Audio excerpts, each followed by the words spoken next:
to be honest, pull upon us. You know we ain't young, we've been through it. So come and take a seat, get comfortable. Wanna share your world, you can trust your girls. We just tryna hear your truth. If you wanna talk about it, let's talk about it.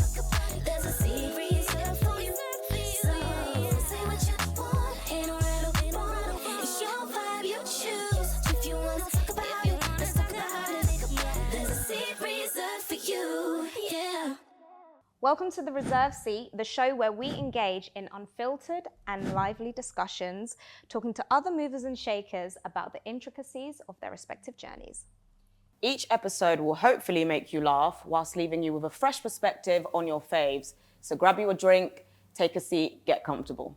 Today's seat has been reserved for a singer-songwriter and record producer who has been nominated for a Grammy and an ASCAP Vanguard Award. His writing and production credits include, but aren't limited to, Beyonce, Christina Aguilera, Her, Madonna. It goes on and on and on. And in 2013, we shared a Grammy nomination for our record, Need You 100%. He's one of my besties that I've known since I was 15, and I'm really excited to have him on the show. Yeah, so please welcome MNEK. Hi. Hey, y'all. Hey, babe. Thanks for having me. You're very Yeah, welcome. thanks Thank for you for coming. being here. It's an honor to make this seat warm. You know what I mean? The person who's here next week will be feeling that warm still. True, An true, exciting true. time. Okay, Truly. so you know what time it is. I do know what time it is. Do you know what time it is? I'm about to find out, I You suppose. definitely are. It's drinky drink time. Let's All go. right, I'm going to do the shot of the Prosecco because I never quite know what goes first. Okay. I'm going to do this first. Let's do it. Right. Clink, clink, clink, Clink, clink, clink. clink, clink, clink. Cheers. clink, My arm doesn't reach cheers. that far. Cheers, cheers, know. cheers, cheers. All right. Wet that palate. It's wet.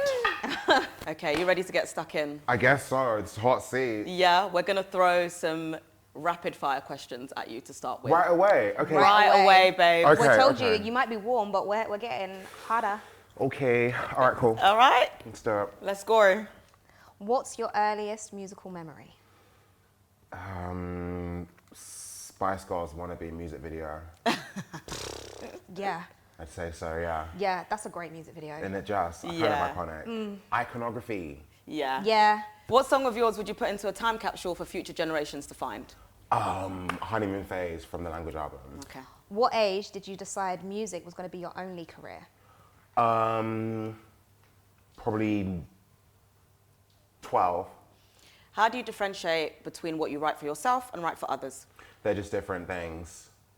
'Cause- Elaborate slightly. Fine. I feel like when I'm doing for other people, it's kind of drag. And then when it's my own stuff, I'm kind of looking a bit deeper and like what I would say other than everyone else. Okay. So, Now, tell me 3 ingredients for the perfect session for you. okay. Respect. let's start the dish off with some respect. Yeah, it's hard to find that You know what I sometimes. mean? Some respect, collaboration, Yep. and openness. Yeah. I think all of that can always lead to something good happening. You know what I mean? Absolutely. Right. How do you incorporate your influences whilst maintaining originality? I don't think it's about carbon copying. You know what I mean? And I think everyone's influences are within them, so they just kind of apply it. You know what I mean? And I guess I just try and switch notes around. I'm just like, okay, I'm not trying to copy the song, but I want to evoke the feeling of it. Like everyone has like an iTunes list of songs that is like their Rolodex of places that they're gonna go to or like gravitate or chords. So I'd say that. Do you think AI is helping or hindering the jobs of songwriters? I think AI is definitely showing a different way of making a song, but I think like AI can only do so much. I think like AI is good for like very functionary, like straightforward stuff. But if you're trying to get to like the depths of someone's soul, really and truly, like everyone has an identity in the way they speak that AI just can't really quite replicate. Yeah. But I like AI for like, you know, separating files and doing things like that. And like if you want to make an a cappella of something, make a mashup, like Yeah. that's dope. Like that's what it should be used for, like Yeah. creative. All right. Well, that was the end of rapid fire. Yay! You survived that. Okay, You survived, it was, yeah. Grab a drink, babe. all right, cool. And that was good answers too. Yeah. Thank you. I had more time to think about it, but Like like, that. I got it out in the end. Okay, now are you ready to dig a little deeper? Okay, cool. Yeah? What we digging? How we digging?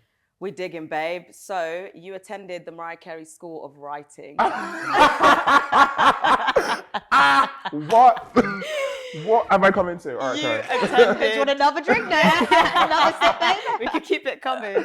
All right, cool. But you attended the Mariah Carey School of Songwriting. Right. What was the most important class you took? I feel like this is like all hyperbole, everybody. Yes, he didn't literally but, attend. like, yeah, I don't know. I barely. I went to school. I think like, I don't even know what my mom would have done if I never skived a day at school. Yeah. Like my brother did, but like, I just never did. But as far as like the songwriting thing, I don't know. I just learned like, really and truly, I'm all about hooks and things that are really catchy and stay in your head, and also just a really great vocal line. And so I think like someone like Mariah, like definitely listened to her music growing up. You always got a sense of that, and also got like a sense of her identity. And so like I know what a Mariah Carey song feels like, and not everyone else can replicate a Mariah Carey song. You know what I mean? That's true. And I think that's like down to her and what she brings to the table. And Yeah. whenever I work with an artist, I want to be able to evoke that out of them. So the unique feeling that is only them, that only they can. yeah, Okay. I think that's important. I feel like that's the reason why anyone will come to one specific artist. is that Absolutely. they go to them for what they bring to the table. Yeah. And that takes a while to figure out, of course, but I think it's important too, because otherwise you can just be like singing a song. Yes. Yeah, you got to feel it. Yeah. So you've achieved a lot at a young age. Forbes 30 under 30. By the way, that's a flex. I ain't under 30 for long, though. Well, listen, you got It approaches. It's approaching. Well, I'm excited for 30. Anyway, sorry. What does success look like to you now? That's a really good question. I think success to me, I guess I've experienced success from a very commerce point of view, you know what I mean? Just like, okay, on paper, everything has gone well. I've made a living for myself, and I've, been able to write songs that the Gen Pop really enjoy. Gen Pop. Yes, I mean, but I say that in the sense of it's different to like when we're trying to touch like culture and like Yes. trying to touch like actual Yep. points where like you're seeing people who look like you be touched by what you're doing. Yep. You know what I mean? So like, I appreciate like the type of success I've had in the past a lot more now than I did at the time, just because I was always next to commercial success. Yes. It's Right. always like celebrated, and you're always told, okay, that's course. like the only shit that matters, really. So I appreciate now like what my own album did for Black gay people, and I appreciate what the Flow EP has done for so many like young Black girls and people, which me and Amy also collaborated on. True. Oh, So yeah. it's like I appreciate that a lot more than I guess when just everyone loves a song and it's number one on the charts or whatever, because it's just kind of like, I don't know, it's just different. There's another question. Does a number one feel the same to you anymore? Um, Because obviously when you get your first number one, it's world. Do you know what I mean? Do you feel like you're constantly chasing that, or does it get to a point where you're like, I don't really care anymore? I never chased number ones. I never chased money even. I don't think it was never my motive for this. It was always just like, I really feel like my language is music. Yeah. And that's just the way I'm able to like express myself. And so when other people really like it, it's really amazing. And to be able to have like co-written, and sung on and hummed on even in fact, like I'll never forget Grammy-nominated Hummer. Yes, it's a fact, you know what I mean? But like, that's 4 UK number one singles, and that's really amazing. Yeah. But I'm older now, and I think I've learned to not internalize it so much. I think it's more about what I've done as opposed to like, hi, everyone did it for me. It's like, it never gave that. But it never did give that. It never gave that. Yeah. So like, it's nice to be like, cool, like, I do good work. Yeah. And people dig it. Yeah. Okay, so musicians like Ray have been advocating for better, more fairer treatment for songwriters, whether it be master points, whether it be publishing splits.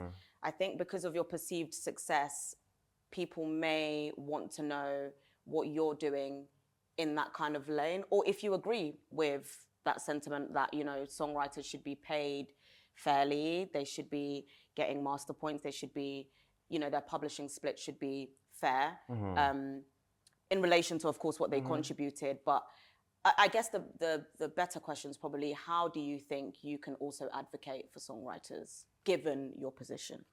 Well, I think I definitely do have a position of privilege from working at it from so long, and I guess also working at it from a time when you could make money from just like the songwriting, and also the fact that I record produce as well. So, you know, there's always going to be a fee attached to that.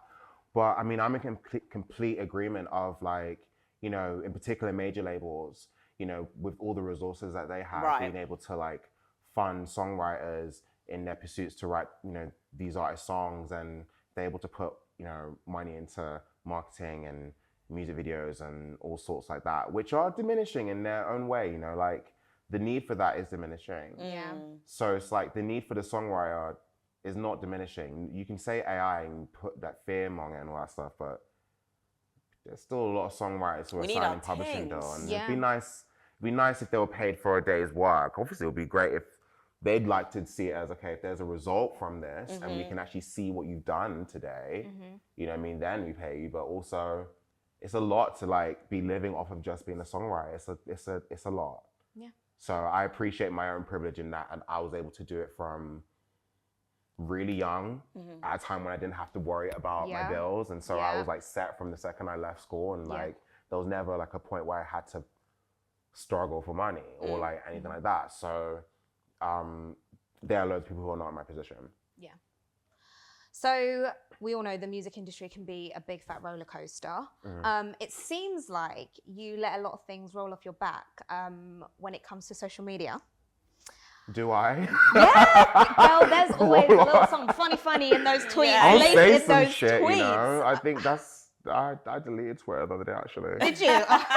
Yeah, I just felt like, I don't know, I felt myself saying something like random. Okay. So I said, let's pause. Let's choose peace. Yeah. Sometimes it's good Let's to choose just peace. leave it in the draft. Yeah. You know what I mean? Or just let it not even be a draft. Let it just like not happen. Yeah, no, I hear that. Let I it hear not be that. a concept. Or just say it for your diary. I don't know. Exactly. Drink. Exactly. Yeah. How do you deal with your insecurities? Like publicly and privately, because I feel like you're obviously in the public eye. So sometimes if you're feeling insecure about certain things, sometimes you can't keep it private. Do you know what I mean? So how do you kind of differentiate the two? I don't know. I actually don't have a concrete answer for you, because I think like it's an ongoing process, like how you deal with your insecurities, because I think it's all out there, and when people put your business out there, or when they feel like they can attack you for something, or you're vulnerable to something, it can be quite hard. And I've been ridiculed online a few times over the years, I guess, for some things I've said, and also just for like me existing. And that can be difficult. Yeah, it's not the most amazing thing in the world, but you also realize that these people online who are even finding the energy to say this about a person they've met are crazy. So it's not like, hurts a little less. Yeah. Do you think that, because we all started at a young age, do you know what I mean? And we've had discussion before where we've basically grown up in the public eye. So all the stuff and that online. Facts. Exactly. Yeah. Yeah, especially online. Yeah. Especially when it was like the turn of when Twitter and everything just became like this Definitely. big old thing. But do you kind of remember the moment where you were kind of like, you know what, I don't really care about the noise online? Because I can remember, I said this also to Kabba, like, having good friends around you, and especially friends that also have kind of experienced the same things as you can kind of sit and talk to them and say like, girl, da da da da da da da da. But I remember being like really about 22 and then realizing like, do you know what, I actually don't really care anymore if someone's going to say something, because I'm secure enough in myself in when it comes to how I feel, how I look, that I'm like, it is what it is. Was there ever like an age or a moment where you just kind of was like, No, I think I'm still in that process. Really? Yeah. But I think like there's definitely, sometimes you look online and you see all these people and what they got going on, and it does feed into your own psyche and make you feel like either better than or less than. Yeah. You know what I mean? It's just there's always that pendulum. Yep. So I'm aware of that. I know my social media or whatever, like it doesn't actually matter. Like it's what happens when people see you in person that really matters. Yeah. Like, Yeah. but social media's got a way of creating, you know, a social life for you that looks really glamorous, but no one knows what happens when you're in your house alone or whatever, and like what you're actually doing, unless you choose to make that Also public. Also- yeah, yeah, you know what I yeah. mean? Yeah. So And I think there's a fine line as well. Some people don't know how to like leave that behind closed doors, 100%. and you know I what think mean? it's important to like, Not overshare online. Yeah. I don't, you know, or if you're oversharing, let it be something that you created. Yes. You know what I Yes. mean? Yeah, yeah, yeah. Exactly. Let it In be something that is context, created as Yep. opposed to it being so much that you just have nothing left for yourself. Yeah. This is a tough one, but have you ever felt like people respected or respect your career as a songwriter / producer more than as an artist? If so, how do you navigate that? Okay. I mean, I think like, I think that's the entirety of my career and also the entirety of my life, where like, I think that I love making music for myself and being able to tell my story and come from a unique place as a queer black man in my music. But I also, through time and also experiencing it, I just realized that, look, it's like, I really have to do it because I love it. Yeah. It has to come from that point of view because like, a lot of people prefer me writing for others. But I think a lot of people prefer me to not really be showing my face like that. And they prefer me to kind of like help everyone else tell their stories and help them look good. So I have to love it for me. And also just think about, you know, the people who do love it. Yeah. Yeah. Fan. Thanks. Yeah, period. Fan here for sure. Fan from day one. Yeah. I remember being young, do you know what I mean? And like hearing your name from certain people and like looking you up online and being like, oh, okay. There's another youngster. There's another. a little bit. Yeah. Yeah. Okay. Yeah. No, I loiter. Loiter's funny. That kind of leads into my next question. So, have you faced any challenges as a black person doing pop music specifically?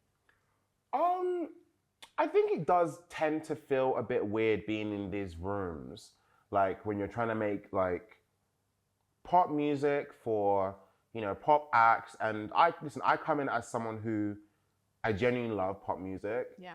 And I love R&B music as well, but I think like I really appreciate both. Yeah. And I think that is when you're in it as a writer, it's like great, and it means that the doors are open, especially when your face isn't being shown. You know what I mean? That's fine. Yeah, great. yeah. You know what I mean? Really resourceful.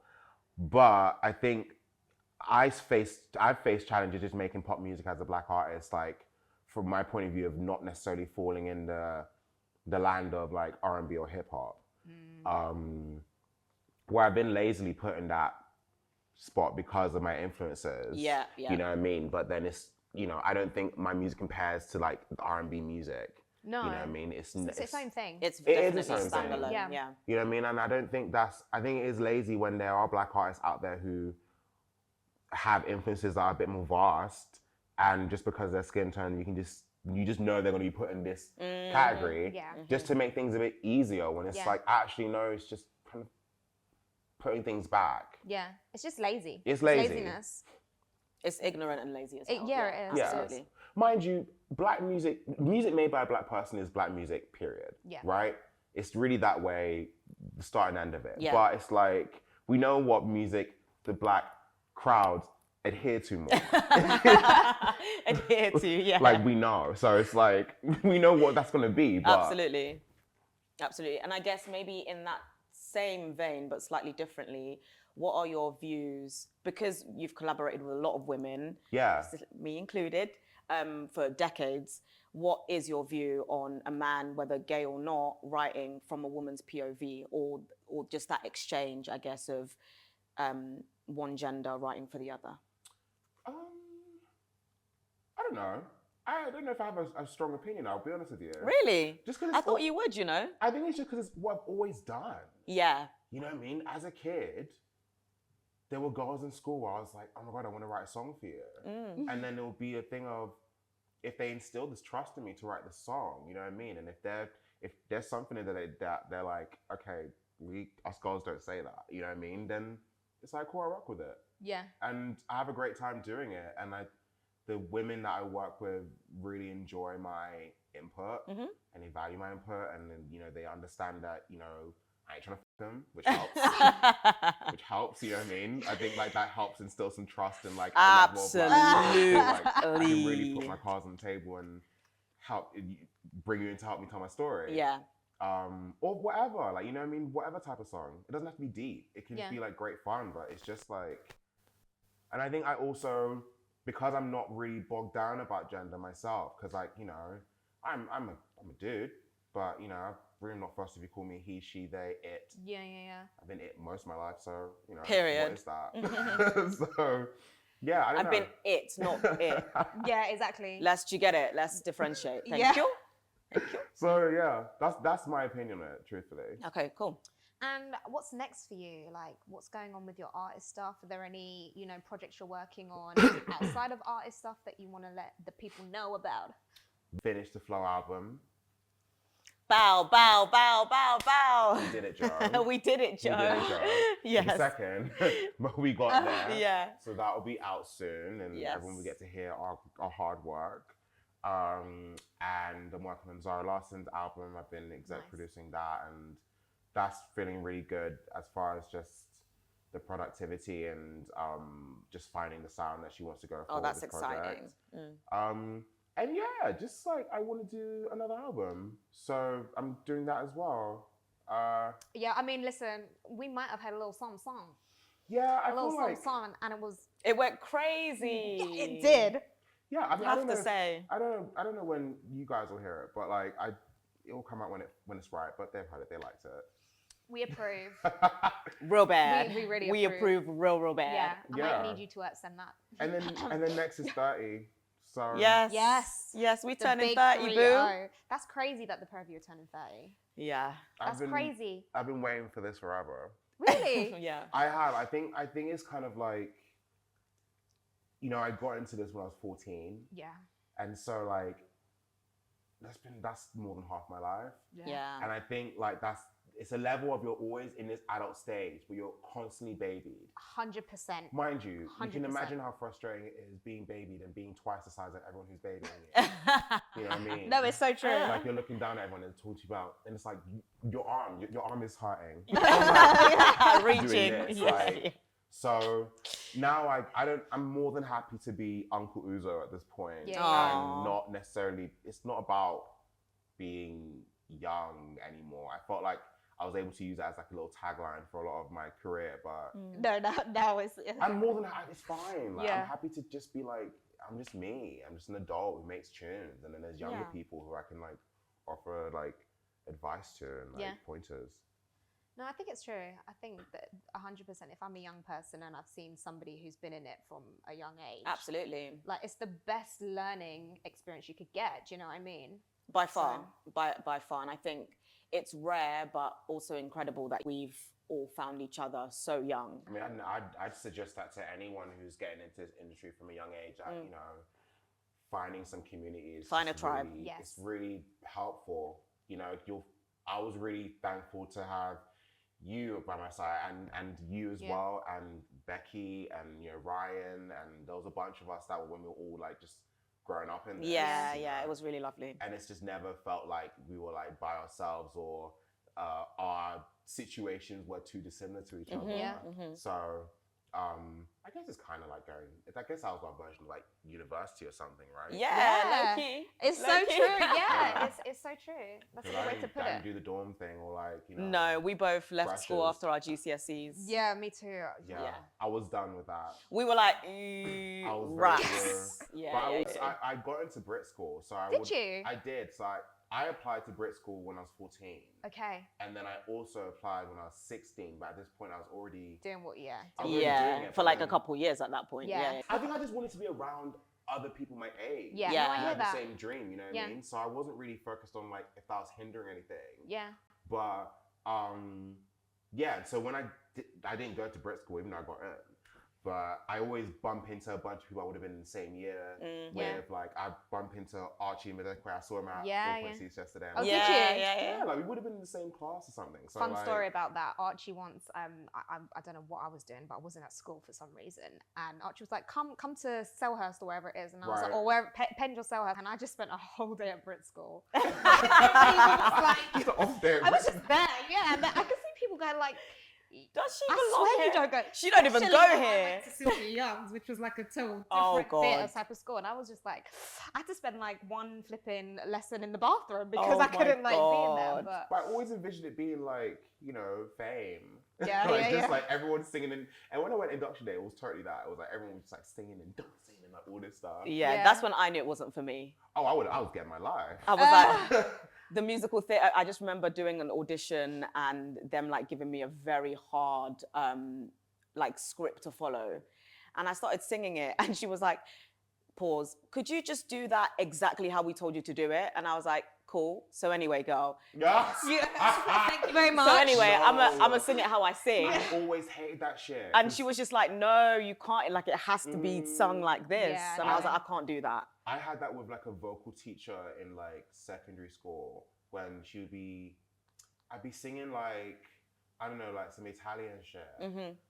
Time to say goodbye or something. And I want to add a little something, you know what I mean? Like, you know, little Maggie, like little.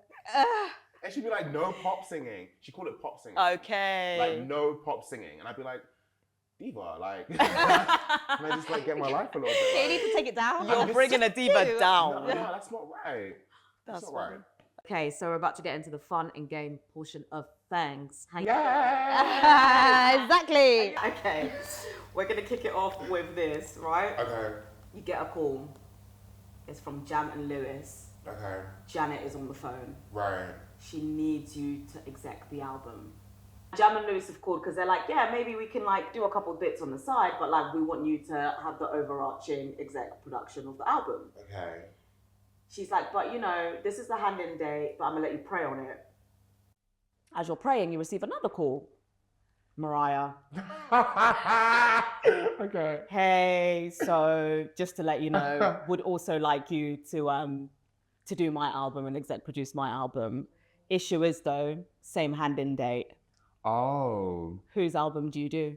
Mariah. I'm gonna say Mariah, and I think I do think Jam and Lewis they will do a great job with Yeah, that. they'll hold You it know what I down. mean? I think the records show that they do good work together. Absolutely. I know I could bring something really good to what she does. I think as a fan, and also just as like,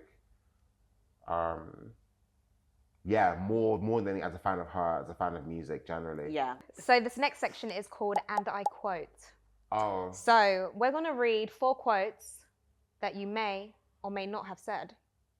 You need to guess Okay. which one did you not say. Take a drink. Drawing for the drink. Yeah. Take a big. Take a long sip. Yeah. babe. What are the sources of these quotes, if you don't mind me asking? We cannot. you are the yeah, sources. you are the But source, from baby. from when, where, citation, Oh, from location. separate sources. Yeah, separate we times. can't name our sources. Yeah. Oh, For legal okay. reasons. Sources are anonymous. Legal. Okay, yeah. For legal reasons. All right, guys. Legally, they can't tell me where they've heard me say what I said. We heard it. No, for the purposes of this tape, it's text, tweets, and like other forms of, Okay. and just like conversations that we've had. Okay, cool. Oh, that's not. What are we doing? In the sense that, what are we doing? Yeah. The next one, I mean, it doesn't represent me culturally. No, it was me, BBC News. I did say that. Next one. The long black one. Pause. I definitely said that. The raps, the wigs, the fits. It's a lot. Thing is, I feel like that's something Amy would say. But then I feel like I probably have said that, and I don't know what the context was. We dug deep. We went back. No, I said it. You said it? I think so. And then how about the first one? Oh, that's not what we're doing. I texted that to you the other day. So I remember that sequence of words. In the sense that... I actually feel like the last one is probably one I didn't say. The first three I definitely have said. Okay. Because do you give me 4 quotes? Yeah. Yeah, the first three I've definitely said. Now, can you tell us why you said, what was it? The long black one? I actually don't know.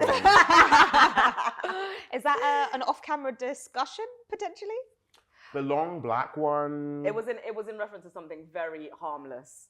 So that concludes, and I quote, let's move on to the next one, which is, did you see that tweet? And so I'm going to read you out a tweet, and we're going to discuss it. Okay. It's not something you've tweeted. It's not something I So you tweeted. can breathe. You can breathe. Don't worry. Yeah, deep breath. I'm locked Your in. eyes went. You said, I was like, oh my goodness. Really? Like, what are we actually going Are we back meant to on? be friends? I'll be saying shit. no. So, all right, who said what? Okay, so each of these tweets will pop up here. On the screen. On the screen. Okay. But for the purposes of obviously the room. Yeah. So the initial tweet read, "What's your issue with today's music?" Okay. And then somebody quote tweeted it and said, "Are you ready?" They gave him A shopping 18 list. points. Yeah. So Okay. what's your issue with today's music? No artistic development, no media training, no music integrity. Most music is pointless, which is crazy. 2-minute 50 long songs, no bridges, no real singers / lyricists in caps. Nothing is cohesive. Disrespect of artists that paved the way. No stage presence. Doing it for the money and the fame, not the craft. Not studying. Oversaturated with mindless music. Too many basement beats, and so on and so forth. So we'll stop there. But what are your thoughts on that person's laundry list of why there's an issue with today's music? I don't know, it feels a bit rigid. You think so? I think like there's absolutely, from everything that they've said, there's great things to take from all of those things as far as being an amazing artist, but you can not have any of those things and still be an amazing artist. You know, I think like there's something to be said about being great at your craft and like, you know, being a great showman or great songwriter or, you know, singer, you know, but Artist development. artist development, however, is definitely its own thing, and that's a question of time. And no one on social media has time.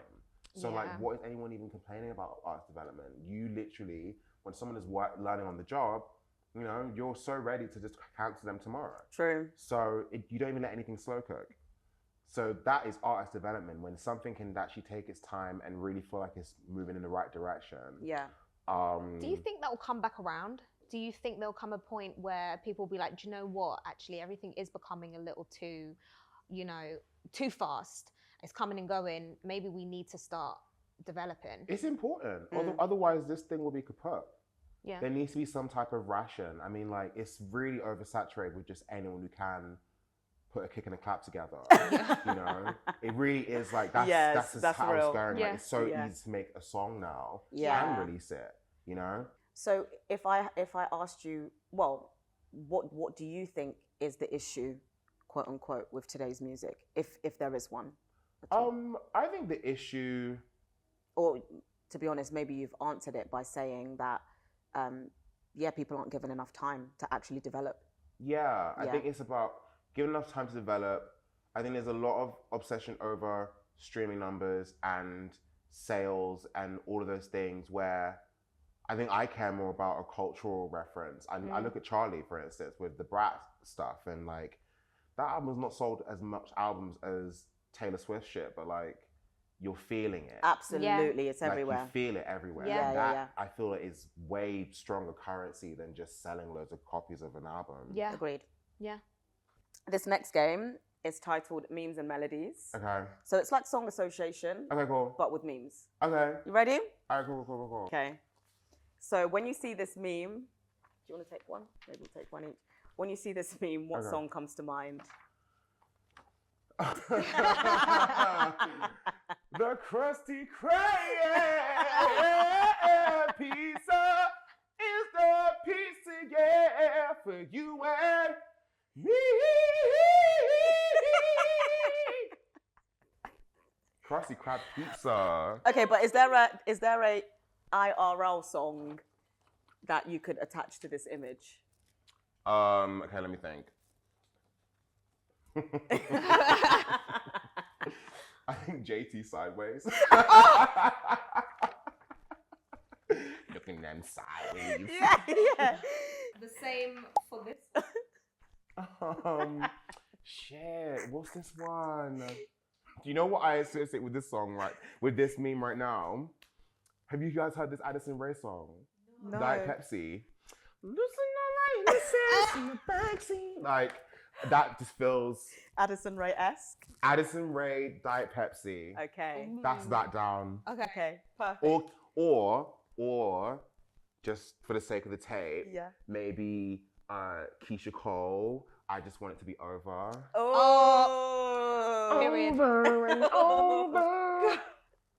No, that's good. I'm obsessed with this being JT Sideways. Yeah, no, that's it's that funny. That one It you made done well at. sense. Because the minute that I saw this, I said, yeah. Okay, so now you've brought, so either JT Sideways or Whitney Houston, What You Looking At, from the Just Whitney album. Like, definitely one of those two.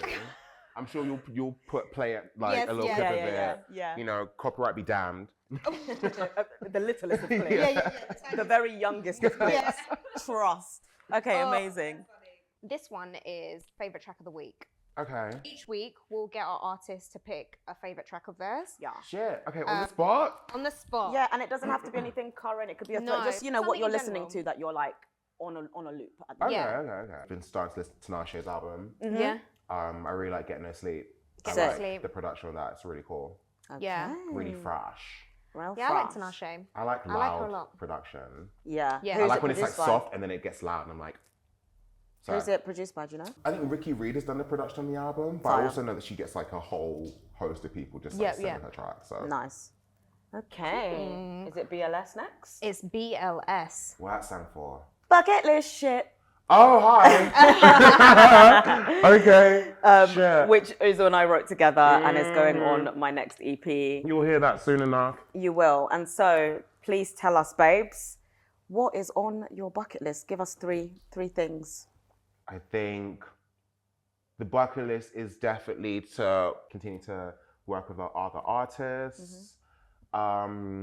Classic to work with Mariah or Janet would be an amazing dream of mine. And if I did that, I feel like I could just like tell everyone to fuck off and leave me alone. True. At that point, yeah. Yeah. You know? Yeah. Don't say nine. Yeah. And I think like, I guess the third one would just be to enter my full self properly. Because I, for myself, for my work, for just my personal life, just generally just be my best and fullest self. I think that like would be that. nice. Love that. I like that. That kind of That's very rounds us sweet. off. Yeah. Yeah, I like that. You done our jobs for us.